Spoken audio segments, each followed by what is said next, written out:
What's good, everyone?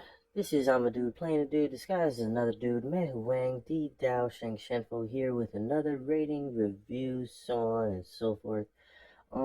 Today we're going over the movie, Welcome to Sudden Death, another Micheal Jai White movie. This movie can be summarized as a rogue special ops trained unit led by an individual by the name of Alpha.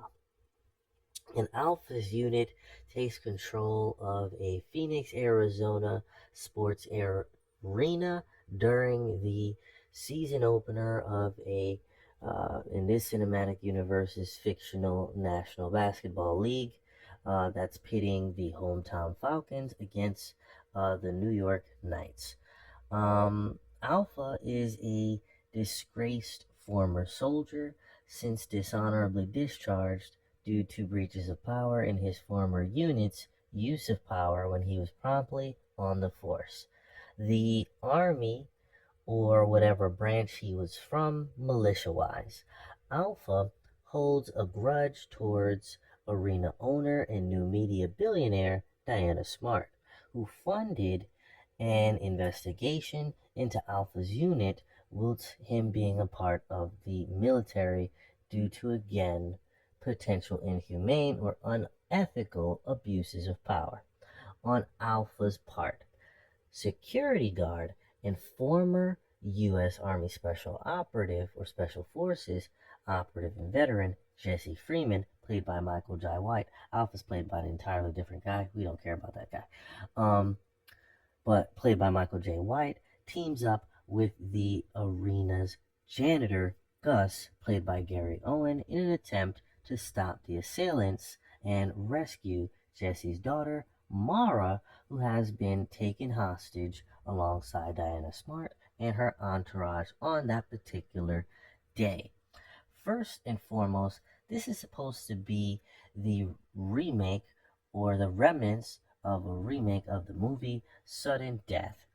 I guess that is to be interpreted by the title, quote unquote, Welcome to Sudden Death.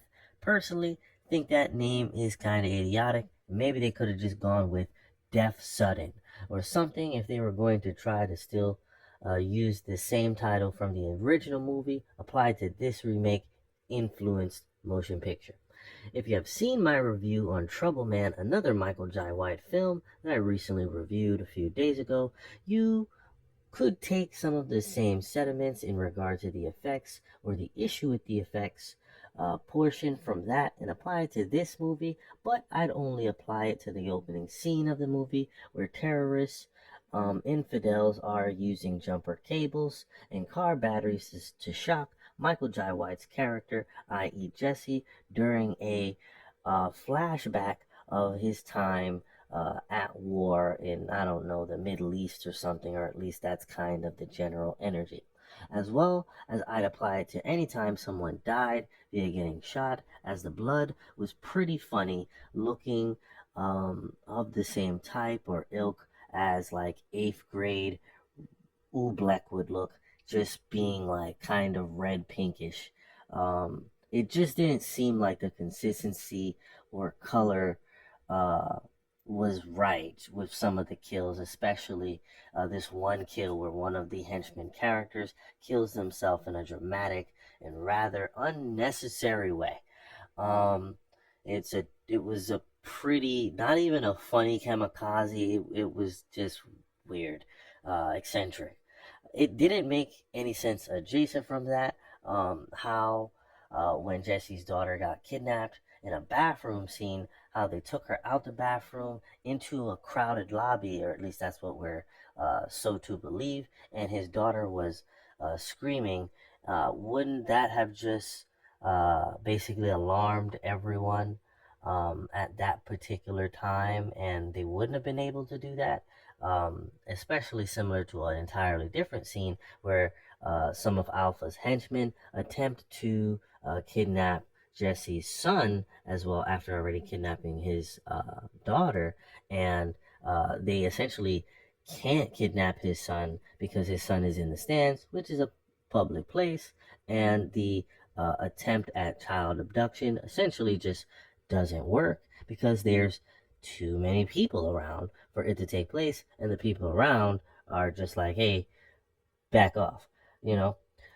So he's rebuffed by his son in that particular case, and it ends within the capacity of what I said on the basis of the child abduction.